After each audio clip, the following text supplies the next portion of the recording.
Hi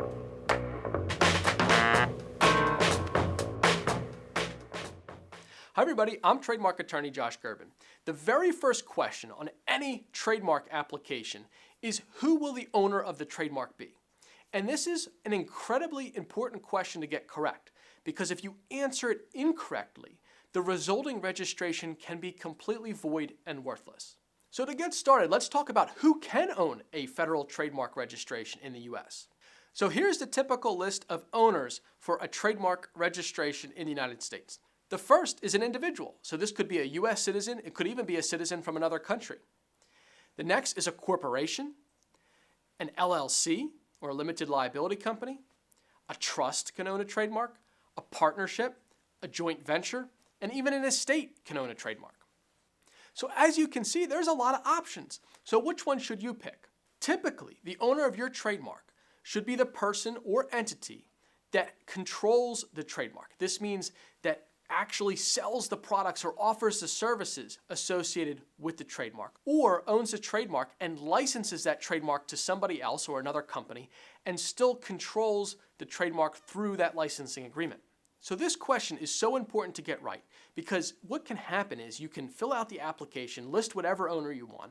Government's not going to really check on that, and they can issue the registration. Then years later, when you go to do enforcement or you're involved in litigation, your opponent may seek to cancel the trademark on grounds that the trademark wasn't owned by the proper entity or individual in the first place. And that could be massively devastating to a company to lose a federal trademark registration. And finally, let's take a real-life example of something we saw in a trademark application for Tom Brady, the NFL quarterback, and show you how this could have affected his trademark rights. So as you can see here, the original application filed by Tom was filed in the name of his agent's company, Ye and Dublin Sports. This company has nothing to do with Tom Brady except for that it represents him as his agent. It's very unlikely that that agency controlled this TB12 trademark and was the proper owner. And as you can see here, as years went on, somebody might have discovered this because an assignment was filed from that entity to TEB Capital Management, which is an entity that Tom Brady actually owns himself.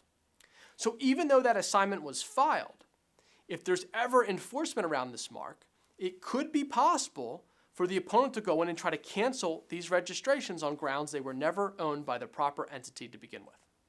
So as you can see, this could be a super complicated issue, and it just appears to be a simple, innocuous question on the trademark application. So take a lot of care when completing the answer to this question. Now, all the things I've covered to this point are incorrectable errors. That means if you file it in the wrong name, you simply cannot go back and correct that error. You have to start all over again and file a new application. There are some forms of correctable errors in a trademark application when it comes to the owner, but it's better to try to avoid those from the get-go. So I'm going to give you the two most common things that we see. The first is when you file a trademark application in the name of a company or an LLC, you need to get the exact name of the company or the LLC correct. It's very common for people to shorten the name of their company when they're discussing it with other folks and may forget some additional words that are in the actual legal name of the company. So getting that legal name correct in the trademark application is critical. The other common mistake we see is that somebody has a corporate entity but has allowed it to lapse because they didn't pay the required fees with the state government to keep it active. And if you file an application in the name of an inactive company, that also is a major problem. A correctable error in most cases, but something that before you file a trademark application, you should always ensure that a corporate entity is listed as active with a particular state government where it was formed. So there you have it. Those are some tips on how to ensure a trademark is filed in the name of a correct trademark owner and ensuring that owner is listed properly in the trademark application. I hope you enjoyed, and I'll see you next time.